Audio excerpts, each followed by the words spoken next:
जुम्मा मुबारक, बरकतों और रहमतों का दिन। जुम्मा का दिन हफ्ते का सबसे ख़ास और बाबरकत दिन है। ये दिन मुसलमानों के लिए अल्लाह की रहमत और मग़फ़िरत का मौका लेकर आता है। कुरान पाक में अल्लाह ताला ने इस दिन को यौमुल जुम्मा कहकर पुकारा है, जो इसकी अहमियत को ज़ाहिर करता है। जुम्मा की सबसे बड़ी फजीलत यह है कि इस दिन में एक ऐसी घड़ी आती है जब अल्लाह ताला बंदे की दुआ को ज़रूर कबूल फरमाते हैं।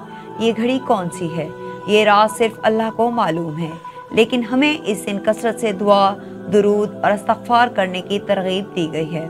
जुम्मा के दिन की सुन्नतें भी बहुत अहम हैं। गुस्ल करना, साफ़ सुथरे कपड़े पहनना, खुशबू लगाना और मस्जिद में जल्दी पहुंचना, ये सब अमाल हमारे प्यारे नबी सल्लल्लाहु अलैहि वसल्लम की सुन्नत हैं। नमाज जुम्मा से पहले खुतबा होता है, जो हमें दीनी और दुनियावी मामलात में रहनुमाई फराहम करता है।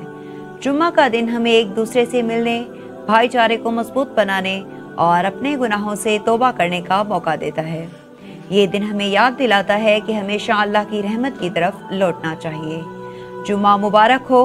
अल्लाह ताला हम सबको इस दिन की बरकतों से नवाजे, हमारे गुनाहों को माफ़ फरमाए और हमें अपनी रहमत के साए में जगह अता फरमाए। आमीन या रब्बुल आलमीन।